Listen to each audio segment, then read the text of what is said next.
आज हम उपवास के विषय में एक बार फिर से और सीखने जा रहे हैं। और जकरिया भविष्यवक्ता की पुस्तक उसका 7 अध्याय उसके 5 वचन में ऐसे लिखा हुआ है, सब साधारण लोगों से और याजकों से कह कि जब तुम इन 70 वर्षों के बीच 5वें और 7वें महीने में उपवास और विलाप करते थे, तब क्या तुम अपने लिए सचमुच मेरे लिए उपवास करते थे?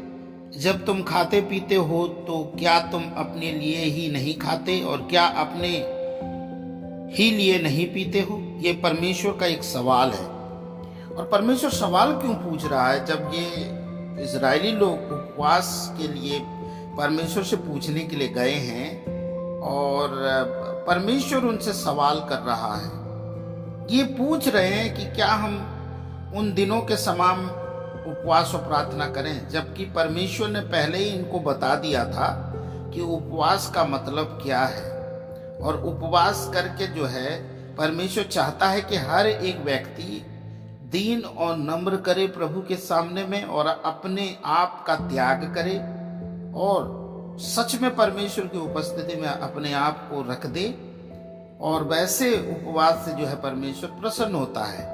लेकिन यहाँ यदि हम देखेंगे कि उसके पहले वचन में 7 अध्याय, फिर दारा राजा के 4थे वर्ष के किस्लेवे नामक 9वें महीने के 4थे दिन को यहोवा का वचन जकरिया के पास पहुंचा।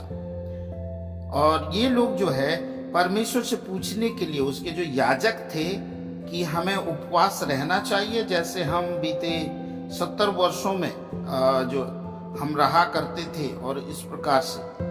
लेकिन परमेश्वर का एक सवाल है कि तुम उपवास किस लिए करना चाहते हो। आज हम परमेश्वर के वचन से सीख रहे हैं ये किस प्रकार का उपवास जो है दिखाया गया है, जो बाइबल में रिकॉर्डेड है, जो लोग किया करते थे। आज की डेट में भी ऐसे उपवास जो है बहुतेरे चल रहे हैं। हम किसी के ऊपर दोषारोपण नहीं कर रहे हैं, लेकिन आजकल जो है फैशन में आ गया है उपवास जो है।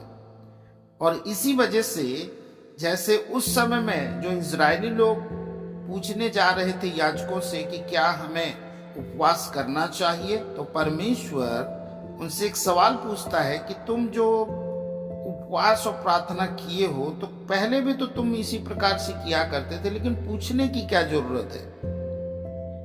उपवास का सीधा सा मतलब होता है कि अपने आप को नम्र और दीन करना और अपने बुरे मार्ग से फिर जाना। परमेश्वर पहले से ही बताया हुआ है, लेकिन ये लोग अपने आप को ज्यादा धर्मी ठहराने के चक्कर में परमेश्वर से पूछने के लिए जा रहे हैं कि क्या हम उपवास और प्रार्थना करें।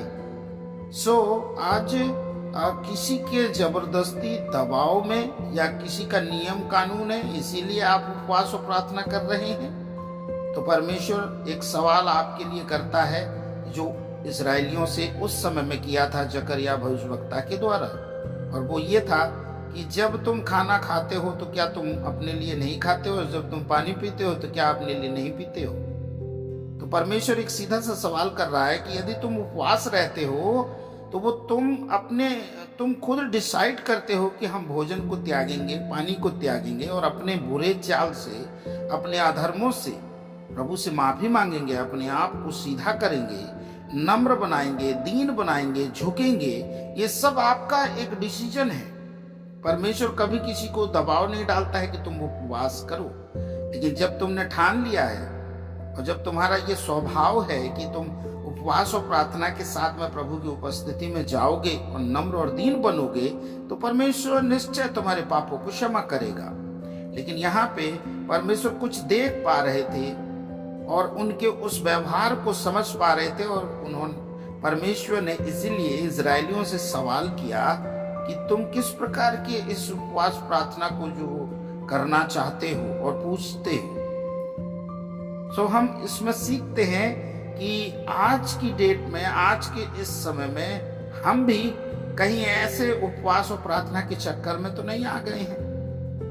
कहीं हम किसी को देखकर, कहीं हम किसी प्रभु के दास को सुनकर, और हमारा कोई इच्छा ही नहीं है, हमारा कोई मन ही नहीं है, चलो सब कर रहे हैं तो मुझे भी कर लेना चाहिए। या हम उपवास को वैसे ही कर रहे हैं जैसे परमेश्वर चाहता है। परमेश्वर क्या चाहता है? परमेश्वर नम्र और दीन होना चाहता है। हम बीते कई दिनों से जो है उपवास के विषय में सीखते हुए आ रहे हैं, लेकिन बाइबल में ये अलग प्रकार का एक उपवास बताया गया है। तो हम इससे सबक लेते हैं, सीखते हैं कि कहीं मेरा उपवास जो है इस प्रकार का उपवास ना हो जो परमेश्वर के सवाल जो है खड़ा करता हो। मेरा उपवास जो है परमेश्वर सवाल ना करे। परमेश्वर हमें आशीष देने की बजाय, प्रसन्न होने की बजाय परमेश्वर ऐसे सवाल ना पूछे कि तुम्हें क्या जरूरत है? तुम पहले खाना खाते थे, पानी पीते थे, तो क्या तुम अपने लिए नहीं कर रहे हो?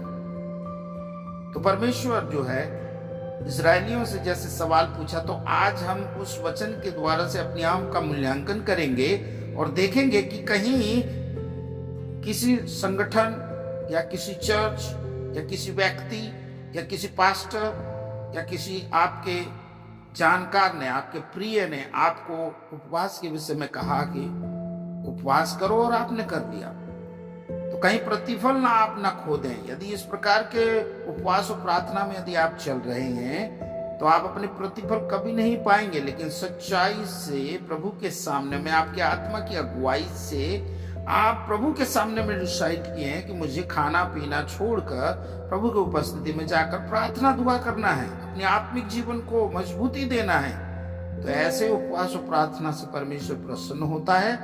और हम देख लिए हैं कि परमेश्वर ने एक सवाल खड़ा कर दिया ऐसे उपवास के ऊपर। तो कहीं ऐसा ना हो कि मेरे उपवास और प्रार्थना के ऊपर परमेश्वर का सवाल खड़ा हो। तो प्रभु का धन्यवाद करते हैं हम, और ये समय इन संचित वचनों को द्वारा जो हमने सुना है, ये हमने आशीष पाई है। हम दूसरों को भी परमेश्वर के वचन को बताएं, परमेश्वर के वचन से उन्हें आशीषित करें। God bless you.